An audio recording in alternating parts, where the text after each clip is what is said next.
Hey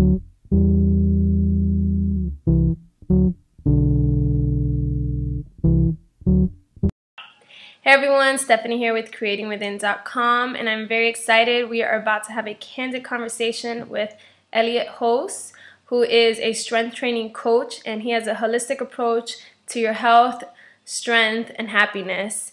And what I love about him is his philosophy in life, and he has very interesting perspectives. His goal and mission in life is all about helping you become a stronger version of yourself. What I really appreciate about him is that he is the type of individual who walks his talk. He lives everything that he talks about, and he lives his life as an experiment, and he's all about making himself better and making sure that each day he can push himself to become the best version of who he is. And so I really love that, and I resonate with him in that aspect, because that's the way that I try to live my life as well, and which is what Creating Within is all about. It's about stripping yourself and your layers to get to the core of who you really are, so that you can be the best version of yourself, and you can connect with your higher self and merge your highest version with your human self, and be able to have an amazing experience here in this human experience, as I like to say. So I hope you guys enjoy this conversation that we are about to have, and I will talk to you guys soon. Bye. Hey everyone, Stephanie here with creatingwithin.com, and today I have Elliott Hulse here to have a candid conversation with us, and we are about to explore his inner world. So welcome, Elliott. Thanks for having me, Stephanie. Elliott, so I wanted to share you with my viewers, and you have a huge fan base already, but what I really resonate with you is I love your perspectives. You're a strength coach, but you have a very holistic approach to what you do from a health and strength and happiness perspective. So it's really a mind, body, and spirit. So you're helping people become a stronger version of themselves, and doing all three together, which is what I feel makes you so different and effective compared to other people who are doing what you do. Growing up, how was your process as far as getting to know who you are and really discovering, your own kind of spiritual side? Because I feel like you're very spiritual, but you have a very grounded kind of perspective. So I wanted to hear a little bit about you, just growing up, how it was for you. It's funny. I have a new perspective on how I've been able to maintain this grounding. I've lost it at times, but recently I went to a Chinese medicine guy, a doctor. He's an acupuncturist, and he looked at me, and he's a very candid dude. He just says whatever he thinks. I've been working with him for a couple months now, and he goes, "You are Earth." I was like, "What are you talking about?" He's like, "You are just the ground. You're Earth." And he starts pointing out these different physical attributes within me. He points at my legs. He was like, "Look how thick your legs are. You're just ground." And I'm like, wow, that's crazy. And I think back when I was a child, that must have been my natural inclination, was towards just earthiness. I've had friends tell me now, they tease me because I wear Birkenstock sandals, and I'm always barefoot, and I usually have my shirt off. I'm just kind of primal. My friends call me crunchy. They said that I'm really earthy. And I never felt that about myself, because I was always more up in my head trying to figure out who I was. So it's interesting that people kind of can point at you and tell you what they think you are, as opposed to that battle that goes on within from our individual perspectives. Growing up was a challenge. Both my parents are from Belize. And if you don't know anything about Belize, it's a country in Central America where essentially there were Native Americans, and the Europeans came across when colonialism took hold, and they brought their African slaves, and essentially everybody just started. It was just a big orgy. So you've got people that look like me with blue eyes and big lips, not so white, not so black. You look Puerto Rican, but you don't speak Spanish, because it was an English colony until 1989.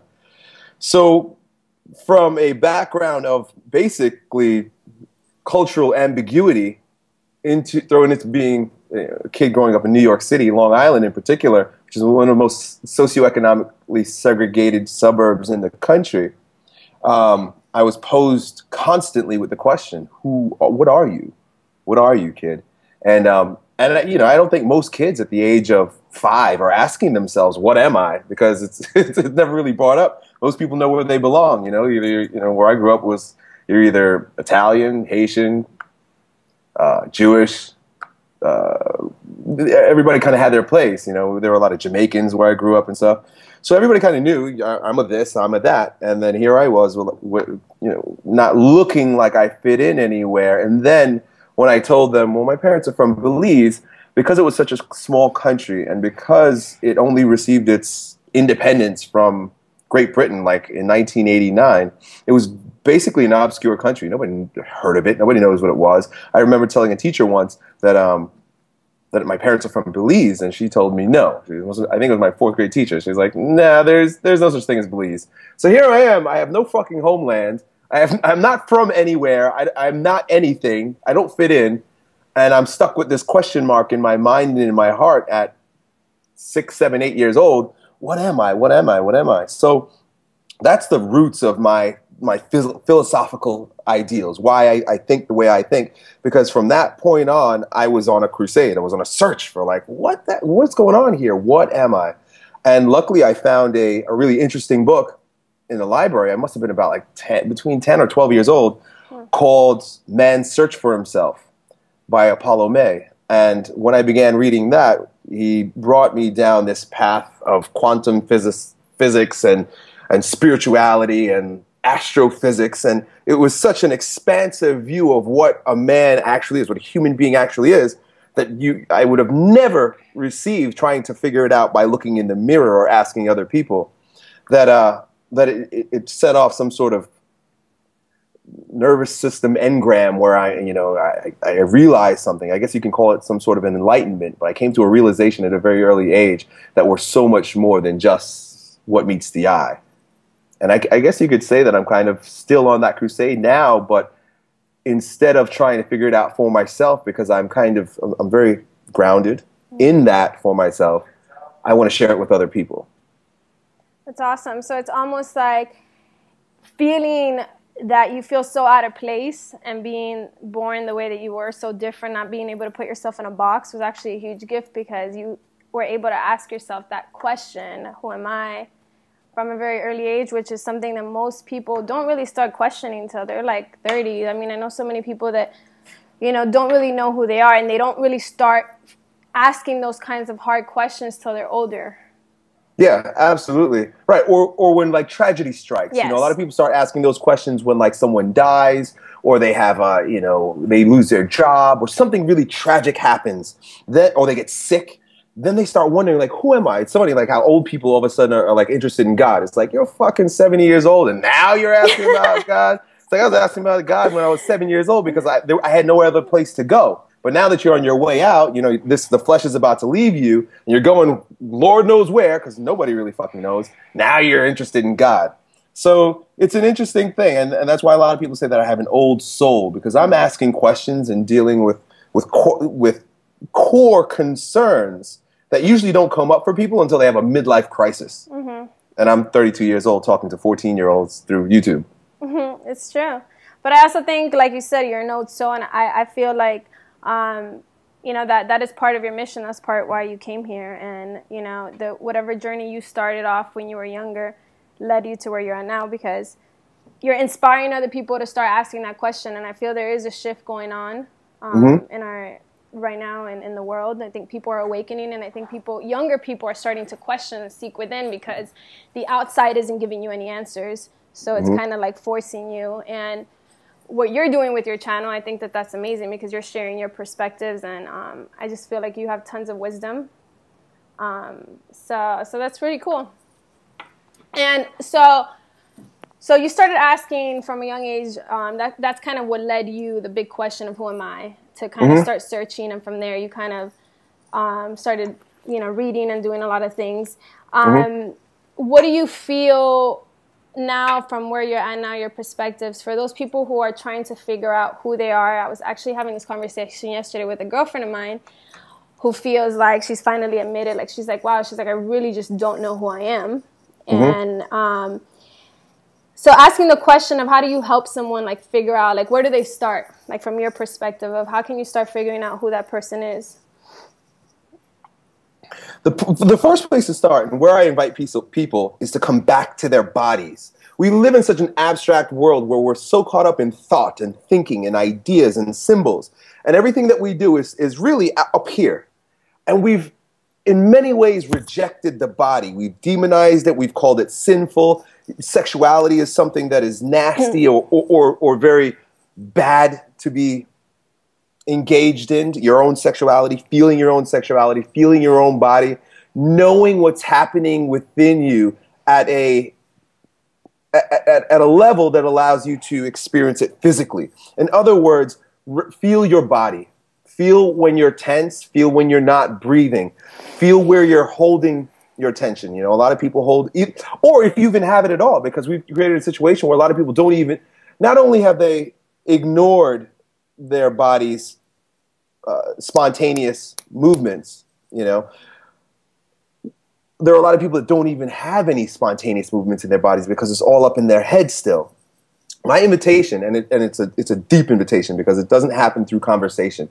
It happens through months and years of therapy, if you will, meditation, breathing, getting back into your core. My invitation is to come back to yourself. The very first place you can start with that at a conceptual level is to begin trusting yourself. If you feel something, trust your feeling. You know, we're so cut off from our feeling. We've judged our feelings so much, and we've been told both through religion and science that it's, you know, we're above that. We're better than that. We're better than our animal body.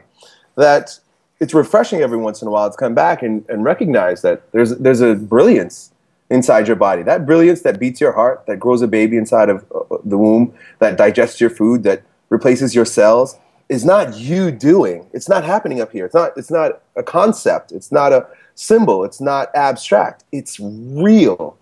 Come back to that intelligence, that subtle intelligence. Listen to it, trust it, experiment with it. It's awesome. And actually, now that you mentioned real quick as you were saying that about religion. And so I wanted to ask you, what was your like religious path and, you know, growing up? Did you have a religion or kind of, if you did, what, you know, where are you at now with that? I grew up, like I said, my parents are from Latin America, so that means we're Catholic. Like, that's just kind of, that's the way it was. Yeah, it's me too. Yeah. Where's your family from? My parents are Cuban. All right, yeah, so you have to be Catholic. Yeah. Right? Okay, so and that's where I came from. I came from Catholicism, which was the way it was for us, because I've met a lot of Catholics that are brilliant, and they feel a lot, and they think, and they experience. They're incredible people, and I admire them greatly.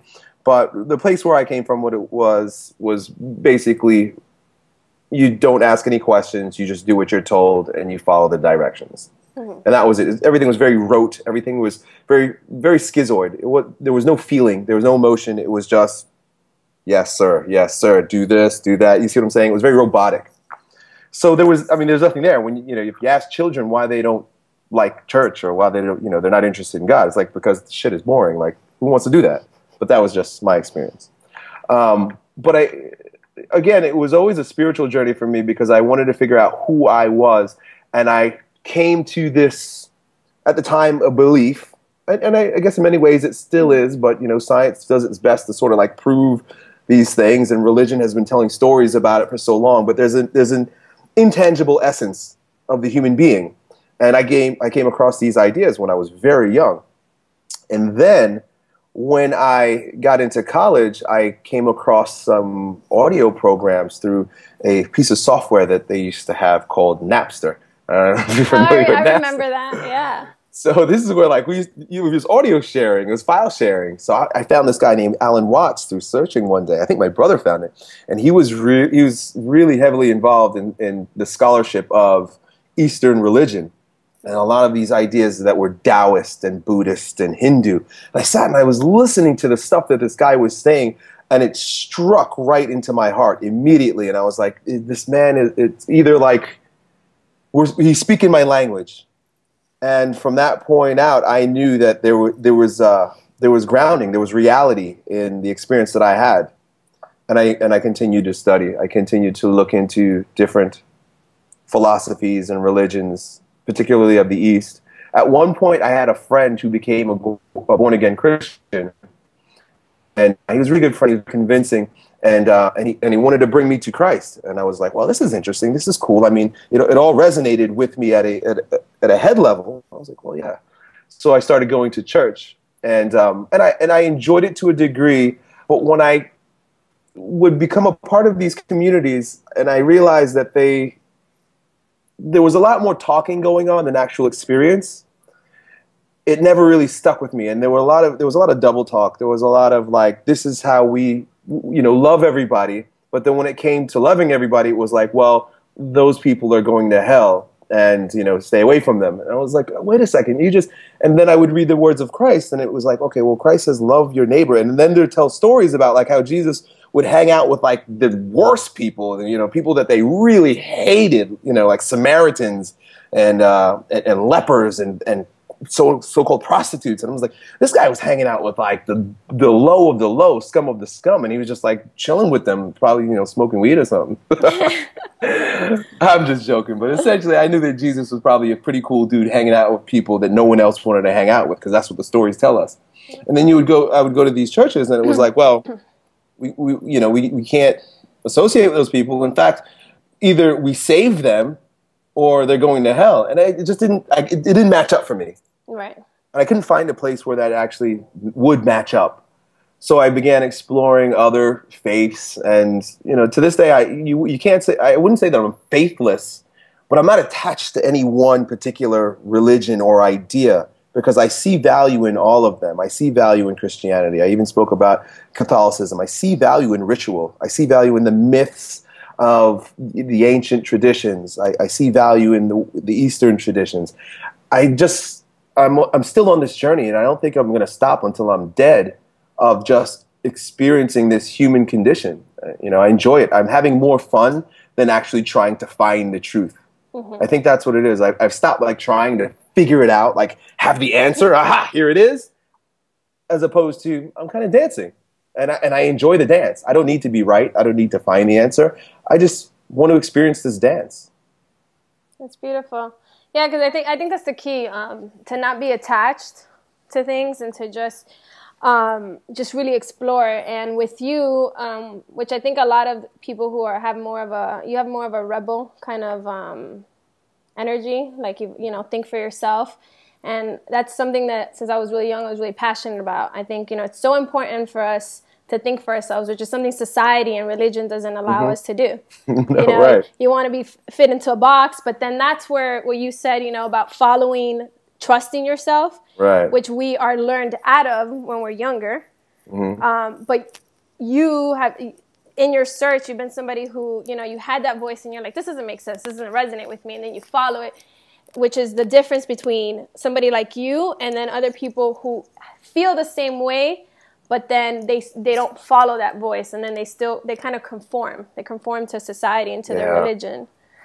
The difference is there's one quality. I often talk about virtues, but there's one that I think is the iron quality that we all need to adopt, and that's courage. Because courage gives you the courage. It invites you. It allows you. You allow yourself to explore things that otherwise wouldn't be explored. If you don't have courage, then you won't even be receiving. You can't even receive the ideas that might support you, that you could build more virtues through. So you have to be willing to say, you know what? I guess I'm going to hell. Like, I was willing to say that. I was like, you know what? This is way too fascinating for me to not throw a look at. These guys are telling me I'm going to burn in hell. All right, fine. I'm burning in hell. Let's go. You got to be able to say that, and that's in every realm of life. I've been able to. I have a large family. I have 4 children, and I built a business and from scratch and had nothing. And I basically had to say to myself, okay, I might end up living in my car. All right, let's go. You got to be able to look at the worst case scenario and trust yourself enough. Trust that what you're feeling is right enough to say, cool, I can deal with that. I'll burn in hell or live in my car. I don't care, but I'm still going on this journey. That's awesome. So being able to look at the worst case scenario ahead of time and be able to be okay with it from before it happens, and take the step to move forward in that direction. Yeah, absolutely. Fear is the easiest way to control people. Mm-hmm. So if you adopt a attitude of fearlessness, that means nobody can control you. It's like, well, Elliot, we're going to kill you. Well, that's fine. I mean, I'm going to die anyway. I mean, none of us are getting out of here alive. And, and that's like the worst fear. The worst fear for most people is mortality. And if that's the worst that could happen, I mean, what's going to happen when you die? Well, what happened before you were here? There was no Elliot at one time, and everything was fine. And there's going to be no Elliot after I'm gone. I mean, like, I'm not that worried about it. And if I do die and somehow I'm burning forever, I'll deal with it when it happens. I'll figure it out there. You know what I'm saying? Mm-hmm. I'm not scared. Even if it's true. Even if it's true that if you explore these particular ideas, or you trust yourself, or you make some mistakes in this life that you're going to burn in hell, wow, so be it. Like, let that just be an okay thing. And that's the biggest fear. But like taking action in life, like with business or relationships, or just the things that are very tangible to us, look at the worst that could happen. Okay, so you're going to have to go on food stamps and you're going to have to live in Section 8 housing. Because really, in America, that's the worst it gets. Big fucking deal. So what? Okay, so I have some food and I have Section 8 housing. It's like, it can never be that bad. Look at your question. Look at what you're fearful of. Ask yourself, what is the absolute worst that could happen? And when you tangle with that, you'll come to realize that it's really not that bad. And then just take action. We all have this intelligence. We all have the same frigging intelligence. The difference is some people are courageous enough to explore it, and some people will completely ignore it to the end because they're scared to look at it. I agree. You're absolutely right on the money.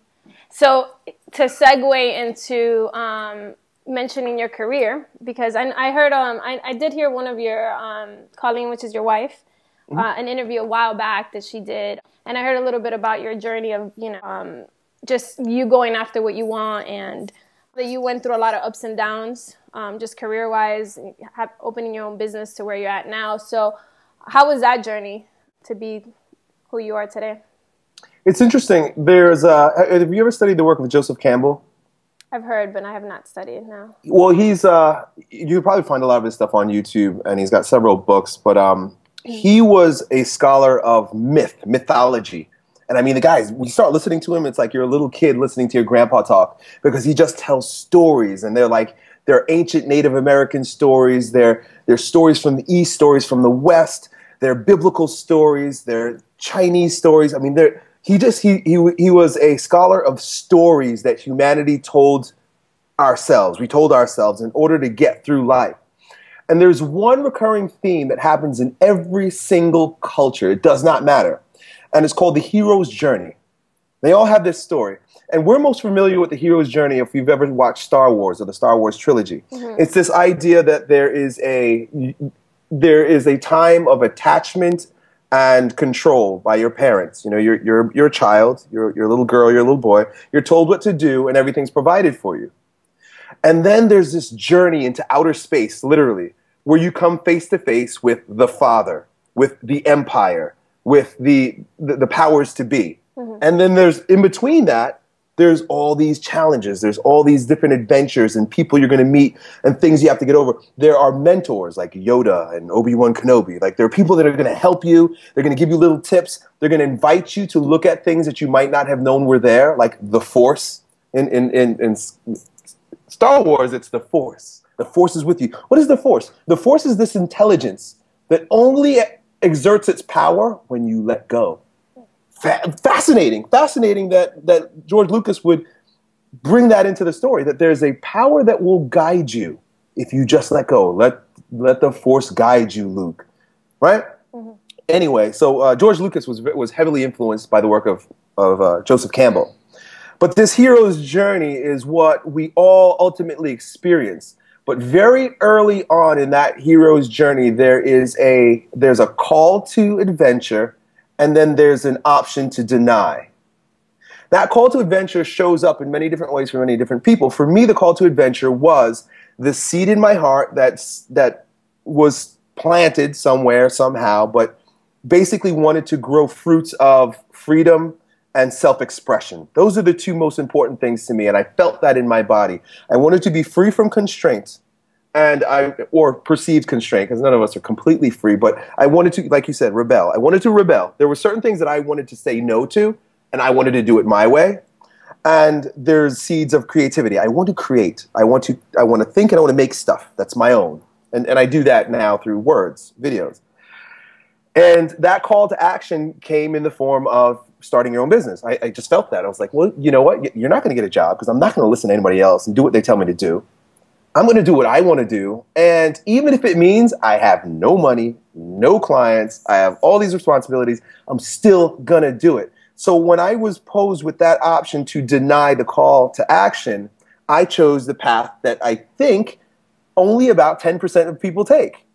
Because when you're posed with that call to action and then that opportunity to take it, because we're all posed with the call to action, and it's very exciting when we first think about it. You know, how many people get excited about doing the I want to start this business, and like when they're telling you about it, they're like, yeah, they're all excited, they're showing you stuff and charts and like they've got it all planned out, and then it's like, okay, Time to do it. time to do it, and it's like, well, wait a second, and then you talk to them 2 months later, and it's like, so what'd you do?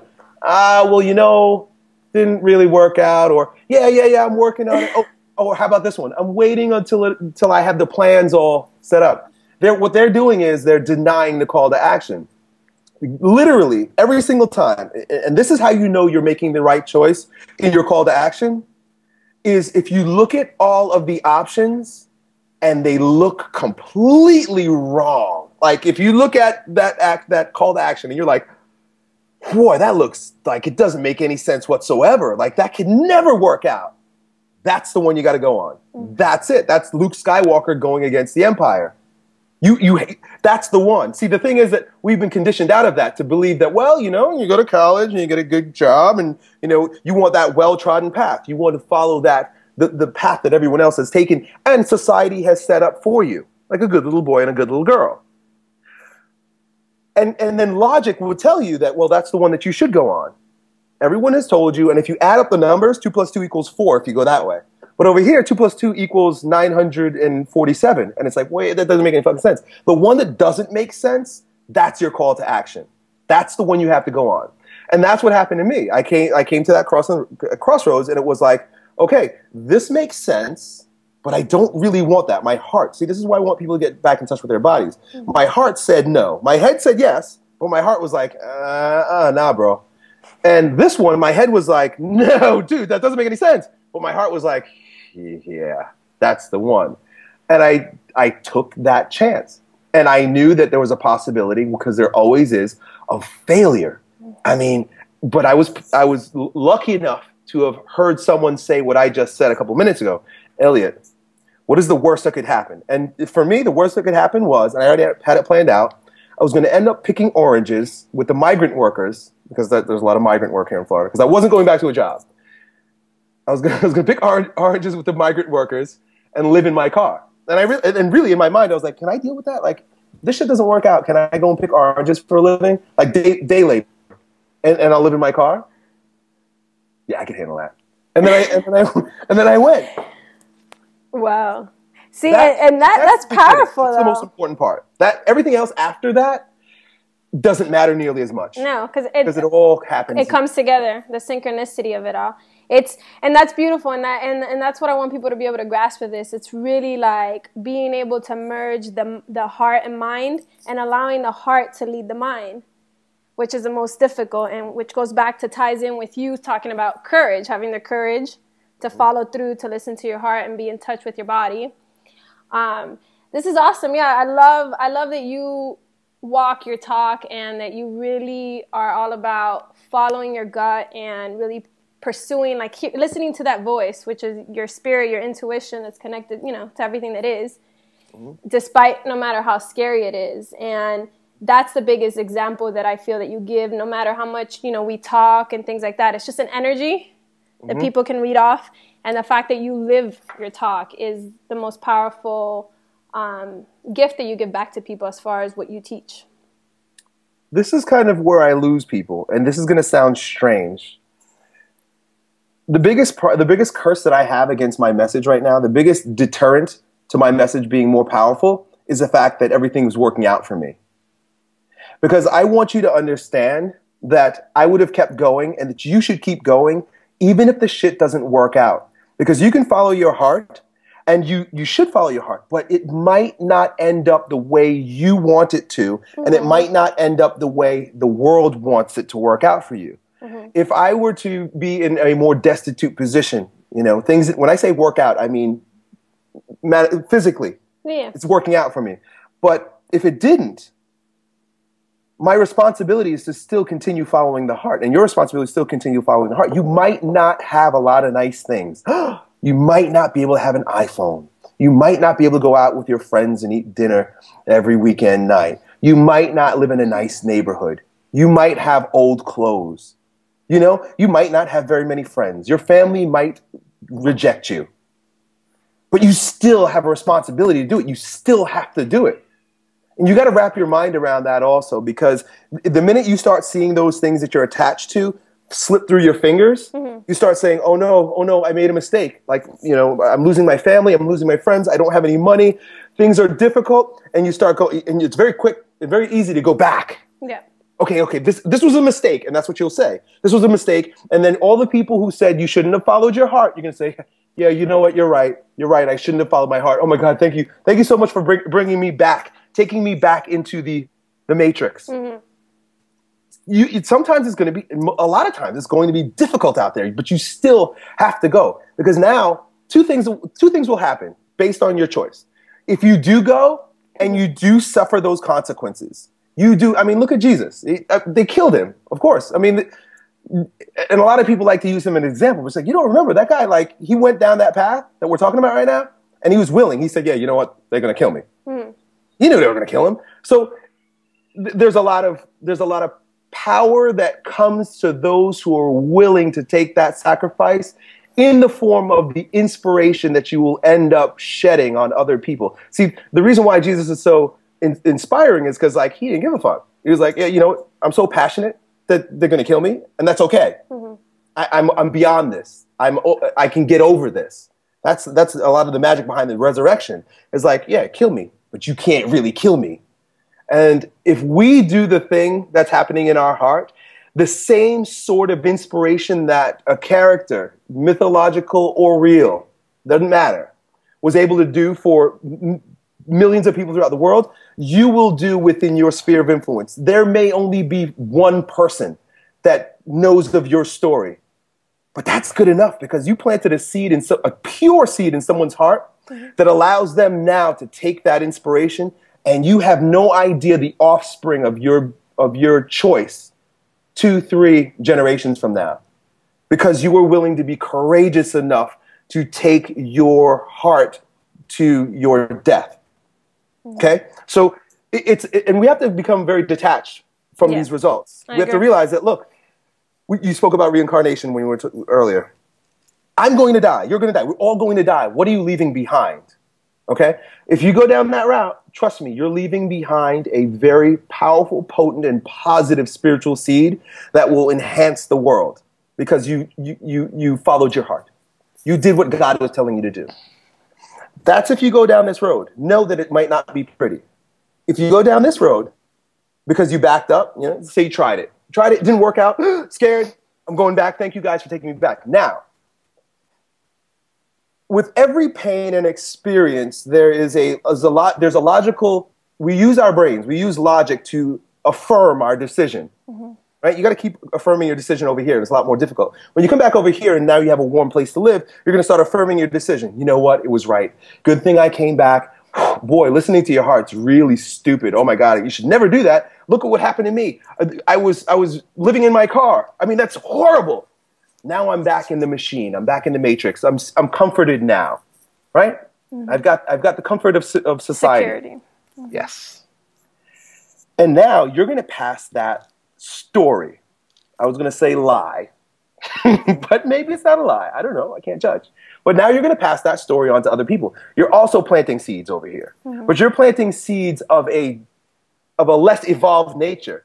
You're planting fearful seeds. Over here, you're planting seeds of courage. Over here, you're planting fearful seeds. So you're going to do the same thing to your children, and you're going to do the same thing to your friends. You're going to do the same thing to your siblings. When they want to go on that path, you're not going to support them. You're going to say, bad idea, don't do it. I tried it, it doesn't work. How many times do you hear that? It doesn't work. Yeah. It didn't work because you didn't want it to work. You didn't let it work. And now you're spreading seeds of evil, if you will. Yeah, no, but and that's, I think, how our society, I think that we function from two energies. It's either love or fear. And that's why you have also a lot of parents who sometimes really want to force their kids to go down one route and, you know, the safe route. Or, you know, they may be very creative. Like I had my uncle and my cousin. She was really, really good in art.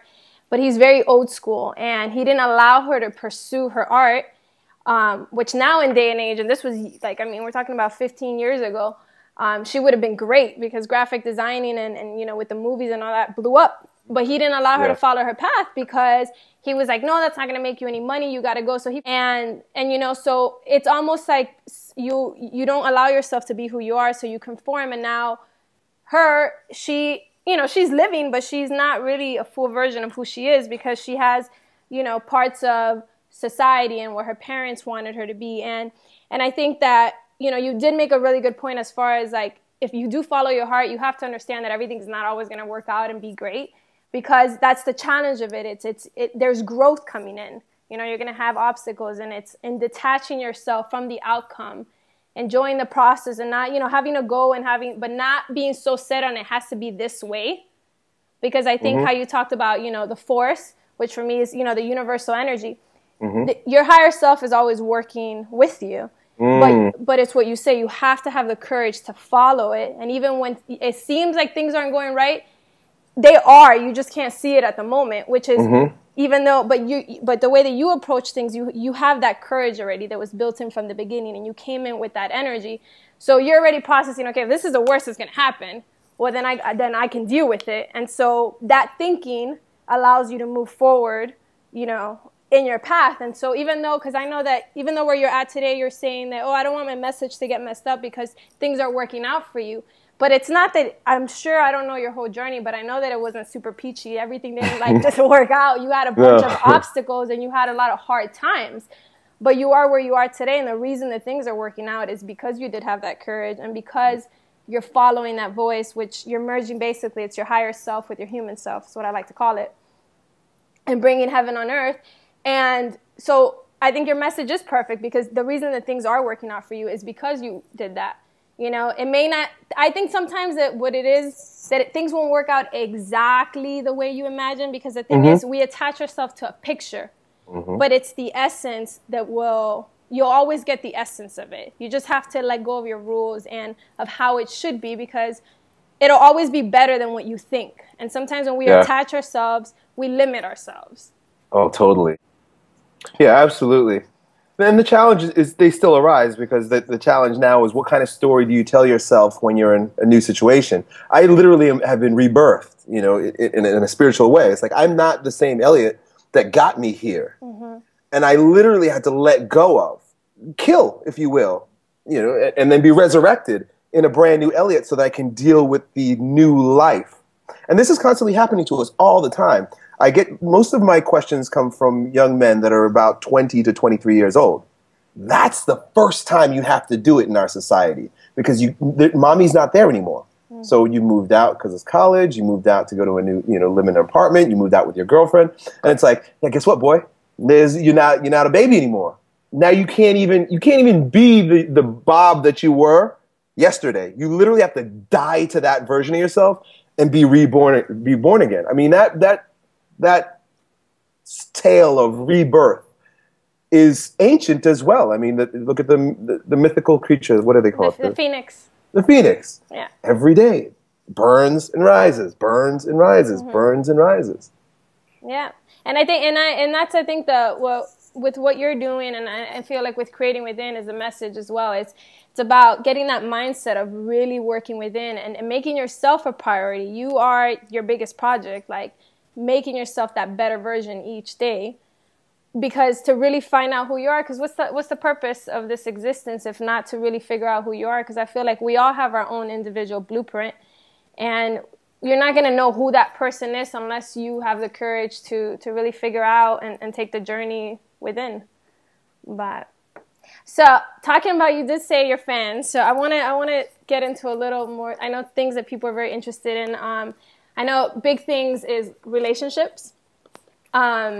that, you know, it's a big thing for a lot of people. You've been married for how long? Oh, I should know, right? I think 11 years. It's a long time. You guys met in high school, is that correct? Yeah. Okay. And you have 3 kids? 4. 4 kids. Okay. So I know I've seen a couple of your videos and giving advice to guys on different topics when it comes to relationships and things like that. So for you, what's made your relationship so strong as far as your marriage? Because you guys have been together for a long time. It's obviously not gonna be all peaches. There's always stuff in relationships, but you seem like you have a huge, strong bond, and you're very family oriented. So what do you say is kind of like a key? I don't think, you know, marriage is for everyone, and you know, there's so many different things, but for those who want to find that one and want to have like a good marriage and a good relationship that's kind of evolved, and you're kind of working together, from your experience, what do you think? What's been your experience, your journey? We don't own each other. And that's easy. It's very easy to swallow on a surface level. But that means whatever the spirit in her guides her to do, I can't interfere with it. And she trusts that in me too. She allows me to be everything that I'm allowed to be. I think the biggest problem with relationships is that people think that they own the person that they're in a relationship with. They think that like the way they feel about the actions the other person takes is more important than allowing that person to be their true self. Mm-hmm. You know, because it's very easy to sit here and talk all this shit about, you know, trusting your heart. But wait a second. What happens when your kids want to trust their heart? Oh, and it's nothing like what you wanted. What happens when your wife wants to trust her heart? And it's like, yeah, you know what? But that has nothing to do with what my plans were. We've had this understanding from a very long time. I think we've had these conversations when we were like 16 years old. Really? Oh. Yeah, because my highest the thing that I've always wanted more, the thing that I hold dear to me more than any other is freedom. How can you have freedom in marriage? Marriage is slavery in many ways.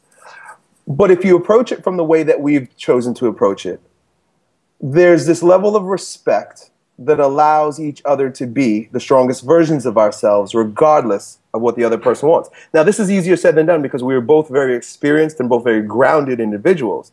So a lot of the behaviors that most people would take would be completely hysterical. You know, well, you know, this woman keeps, every weekend she drinks and has sex with 4 men. It was like, but I'm telling you, that's probably not what her heart's telling her to do. It's probably a very ungrounded expression of sexuality. Now, love is a totally different story. So I'm not attached, although I have preferences and she has preferences about how we would individually how we would individually like to see our lives turn out. Mm-hmm. And we happen to be on the same page, so it seems to work out really well. We're not attached to forcing one another to do what the other wants to do. Very, very important. And whatever that ends up looking like, I have to say, if I believe that this is the grounded spirit in you, this is happening through you, and I can sense that, then you need to go. You need to do that. And the same respect is afforded towards me. A lot of people have a very difficult time understanding that because they think it sounds like, they think it sounds very pornographic, like you're going to go and end up just taking all types of hysterical action, when really it's probably the most involved, respectful thing that you can do for your significant other. And it's the hardest, and I think that's what I guess I won't use the word evolved, but I think a more conscious awareness kind of relationship, which is allowing each other to be, as you said, the best version of yourselves. And I think relationships should enhance you and should make you better. And a lot of times it takes away from us, because what I have come to through my observations and my own experiences is that most people can't generate and sustain their own energy. So what happens is when people come together in relationships, they're getting their energy, which should be coming from their own connection with each other. And so there's always this power struggle and resistance, and which is why people have so many issues with relationship. And that's why the inner work is so important. You got to get yourself together, because when you're good, then you can find somebody else who's good within them, and then, you know, work from there. And then you work together. Mm-hmm. You work together from a grounded, mature place. Most people aren't working together from a grounded, mature place. They're working from an abstract, hysterical place. Although they may seem like normal, healthy adults, it's really not the case. I agree. What do you think about dating? As far as before you can, I guess how do I phrase this? Like, in order to get in a serious relationship or to find that partner, do you think, you know, casual dating and having experiences of just dating different people and getting to know different personalities to be able to help yourself, your own growth? What do you think about that? Like, well, I don't judge any experience whatsoever. I think every experience is essential to your growth. Mm-hmm. So I would say have as many experiences as you possibly can. Granted that each experience adds a level of wisdom to your journey. You know, you can keep having the same experience over and over again, yeah, and be getting nowhere. And it's just like, you know, you're just addicted to this experience. And look, if you're okay with having that experience over and over and over again, and you're just like, hey, this is my life, I'm cool, I'm fine, I sleep well at night, then keep having it. And that's fine. That's okay. But if you keep having the same experience over and over and over again and you're dissatisfied with it, it means you're not learning anything from it. So you had better off just stopping and going within in order to figure out, well, why do I keep having this experience? Or next time you have that experience, stop and say, okay, it's happening again. What are the elements of this experience? Why am I going through this once again? And what can I learn so that I can evolve? Now, I know that's a very broad answer to a specific question you're asking about dating, but that's the way it is. If you go and date 50 men, well, it's great. Those 50 experiences, what did you gain from that besides sex? Do you see what I'm saying? Mm-hmm. At the end of those 50 men, there should be a level of wisdom that comes and supports you, mm-hmm, in becoming a stronger version of yourself. You may not need to go through 50. You might be able to do it through 1 or 2. Right. You know, everybody's completely different. But in my estimation, there should be no judgment placed on an individual's journey and the experiences that they need to have, granted that those experiences add wisdom, because as they grow, we all grow. Otherwise, you're just like reincarnation. You're just living that life over again. Haven't you been here before? It's like deja vu. With your wife, since you guys met when you were 16, wow. I guess, I mean, your relationship probably has transformed over time. But what would you say now with where you're at and looking back at your journey that you love the most about her? Like, how did you know that you knew you were in love and you're like, this is the person that I want to spend the rest of my life with?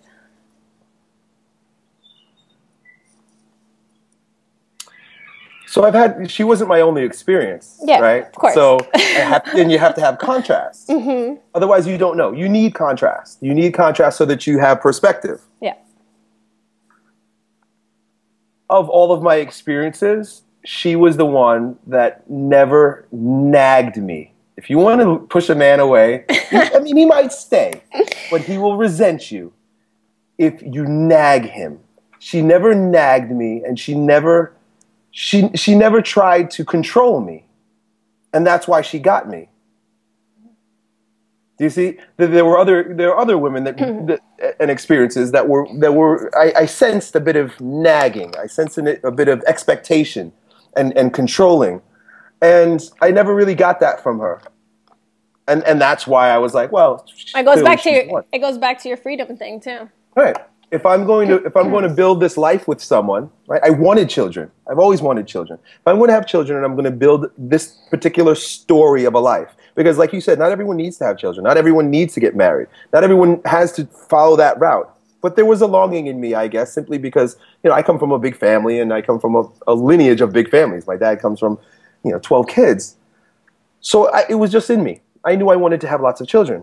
So I figured, well, this is the adventure I'm going to go on. It had better be with someone that is going to allow me to uphold my most important virtue, value, which is freedom. And I always felt free around her. She always allowed me to feel free. So I was like, hey, this is going to work. And she is the reason why even my business works the way it does, and my life works the way it was. So many people look at me and they're like, you're so lucky. Like everything is so cool. And I'm like, yeah, damn right. My life is really freaking cool. But I tell you what, if I had the wrong woman, it would have not worked out this way. She allowed me to make lots of mistakes. She allowed me to literally put us in very vulnerable positions where, you know, I could have gotten a stable job, but she never made me. She's like, I know that you want to do this, and I have your children. We have no food, but I trust you. Go. And I knew at that point that I made the right decision by being with this woman. It's awesome. That's beautiful, because that's I think I mean, it's a rarity in the sense that I don't think so many people get to experience it, not because it's not possible, but just because I believe that everything in life is about energy and vibration, and it's where you're at. But being able to support you like that, and so it goes into being able to trust and really be able to see the other person for who they are, and not control, which is what we try to do. It's a lot of control in relationships. And what about fatherhood for you? How has that been when you became a father the first time, your first child? There's a saying I once heard that that when the baby comes, a man is not yet a father. And I sense that. You're really not a father. There's a baby there, and now it's basically your woman and the baby, and you're kind of like on the outskirts. You're an auxiliary piece of the pie now. At one point, it was you and your woman. And this is important for all, you know, if any of you guys are watching this. It's you and your woman. And you and your woman come together, you get married, you love each other, you're all huggy and kissy, and you're smooching, and you have sex, and there comes a baby. You know? So she's pregnant, she's got the baby, but there comes a point during the pregnancy, you start noticing this during the pregnancy, where she balls up with the baby, life is happening in her, and there ends up being a separation between the two. You're not here anymore. Literally, like, try to hug your wife when she's pregnant with the baby. It balls up, and there's a distance between you and her. She's over here, you're here, and there's this big freaking ball between you. That is a metaphor for what you can expect for at least the next year, maybe 3. You are no longer with your wife. You are an auxiliary player. This has just been my experience. And I wish someone told me this at that particular time, because a woman needs to go in. She literally has to recede her energy from the world and go into that which is growing inside her.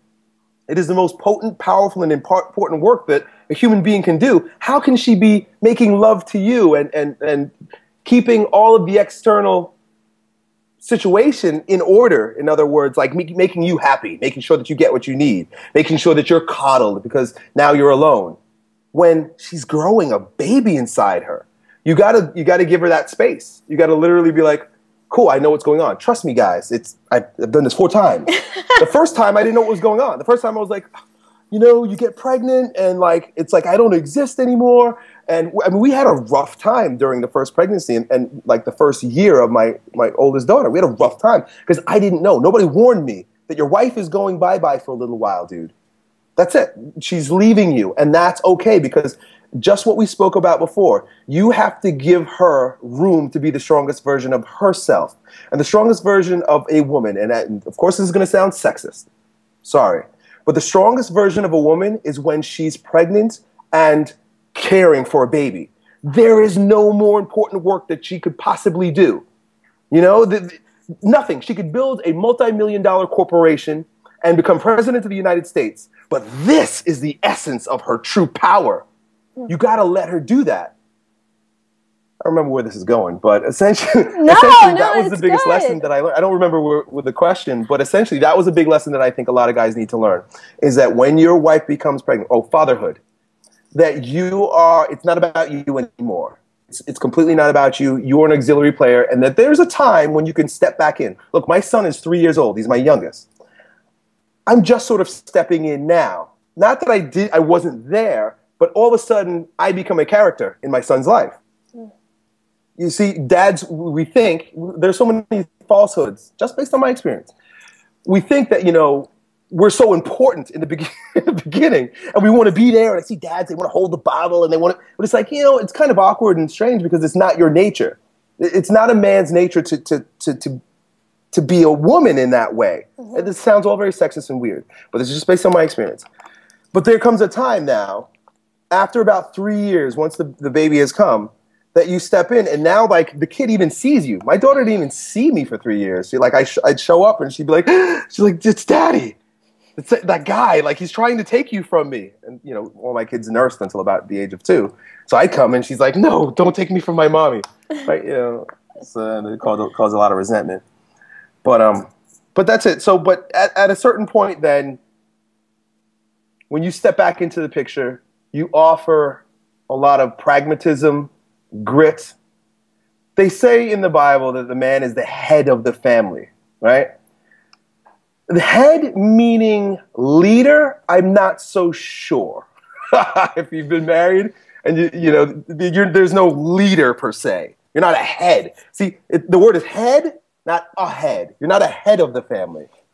You're the head of the family, meaning what happens is you end up becoming in many ways, you become the logical, the pragmatist, the one that has the grit and the grounding in that sense, the one that is more objective about decisions to be made, because the children and the woman are very much in their experience. Is any of this making sense? Yeah, so the head, absolutely. When it says the head, it basically means you become the logic of the family. Mm-hmm. And it's not that logic. So we live in a world where logic, the penis rules, because we live in a logical world where everything is about logic. And the spirit world has completely been, the emotional world, the spiritual world is completely like, that doesn't mean anything, get it out of here. Well, it's not that one's better than the other. It's that men have a natural inclination to thinking a particular way and experiencing life in a particular way that is just based on our biology. Mm-hmm. And women do also. So that's when I felt like I've stepped in, when there were like questions that needed to be asked that couldn't be so emotional, that needed a little bit of pragmatism and grit, that I was finally able to contribute to what was going on. Well, it's like the yin and the yang. It's a balance, balance of energies and balancing each other out. So it makes perfect sense. Yeah, talking about sexes and the dichotomy, seeming dichotomy between them, and the qualities of male and female energies is a bit difficult because there's so many negative associations with both. Mm-hmm. Being politically correct doesn't always line up with what's somewhat natural. Right. I agree. And I think, and being politically correct and all that, I mean, I don't know. I think it's either, everybody's always trying to be so politically correct, that I think it makes it harder for us to really get to the core of things and really express, because I think the only way that you really learn and the only way that we continue to grow as individuals and a society is for us to really explore our own perspectives and not necessarily try to be so correct, because if we're always trying to be so politically correct, how can we form new thought forms and new perspectives and expand? Because this universe is all about expansion. So, yeah. And, okay, so I want to ask you some, just, I don't know, a little bit more surfacey questions. Sure. So, okay, so when it comes to dating, give me just your perspective. It doesn't have to be politically correct or not. What do you think as a woman, when having different conversations? I have my perspectives on it, but okay, so if a woman, let's say, sleeps with a guy really fast, do you think that has the potential to cut off any real connection? I mean, I know every case, nothing is ever black and white. Right. But overall, what do you think? Like, if a woman sleeps with a man too soon, like, let's say, they met or a day or two, do you think that can kind of like mess up the potential to maybe have something more serious or develop into, a real relationship per se? Well, of course, the question depends, right? There's so many elements there. Mm-hmm. But what I'm going to say, if I'm a woman and I'm talking to another woman, right, girlfriend? I'm going to say it really depends on what kind of guy it is. It really depends on what kind of man it is. Mm-hmm, I agree. If this is a man that you're attracted to because of surface particularities, right? Mm-hmm. He talks real smooth. He's really good looking. He's got a lot of money. Whatever it is on the surface, there's going to be a sense of, whether it's his fault or not, you chose him, and there's going to be a sense of narcissism there. And a lot of times, if that's what you sense instantly, or you see this, and you can, if you're in touch with your feelings enough to recognize it, but yet you still want to do it. I mean, he's still sexy. I still just want to have sex with him.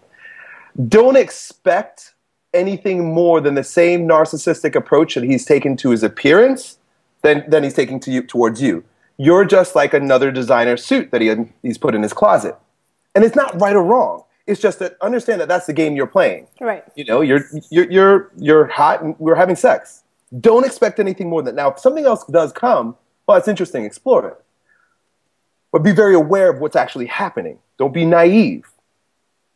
If, on the other hand, there is, now he could still be gorgeous, but if you feel like in your heart, not so much in your head, because a lot of times sex has become this. Sex has become what I see as opposed to what I feel. Because again, we're so detached from our feelings. But if there's this like, wow, like I feel that there might be some warm feelings here beyond just penis and vagina, then there's a possibility that could really open up to a whole lot more. It's a subjective issue, one by one. You just got to look at it and trust your intuition on it. But every time you open your body, you're opening your soul. You're opening up a piece of your core, your essence, and giving it to that other person. Yeah. This is the difference in sex between men and women. You guys don't get inside us. Yeah.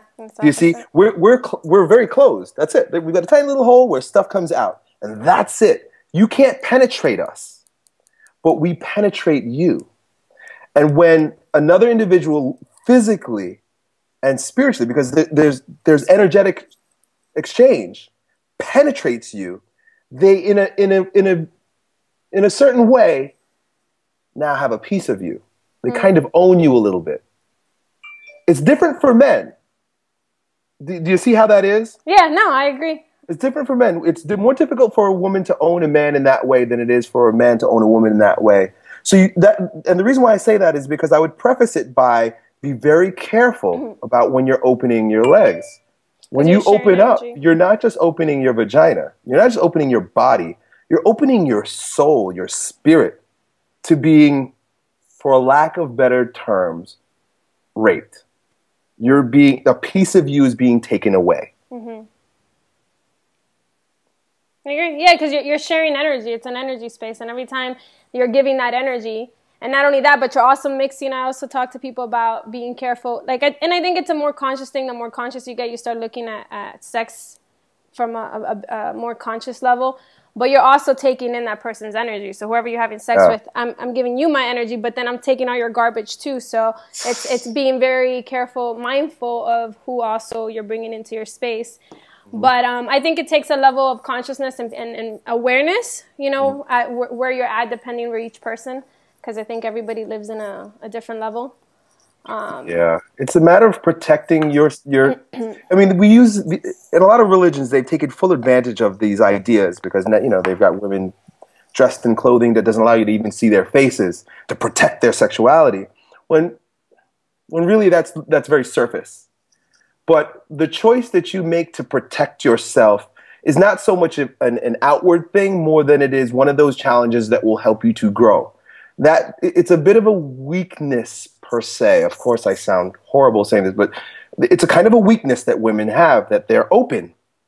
And you have to develop a certain strength to close down just a little bit, enough that you can be discerning about what comes in.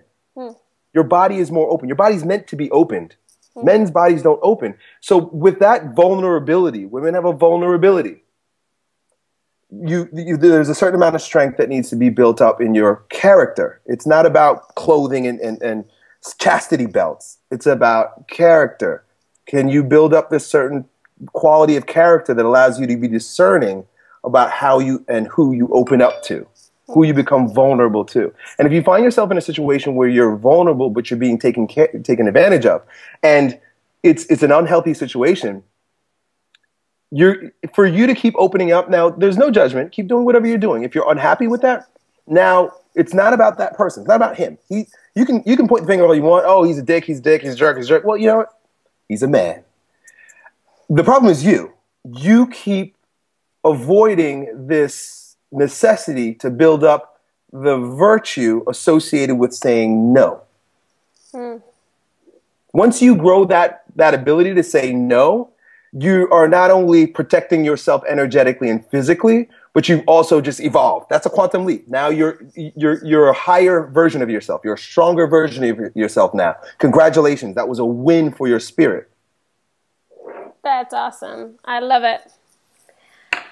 So I know we've been talking for a while, but I don't know. I think we have some good stuff here, and I really enjoyed talking to you so far.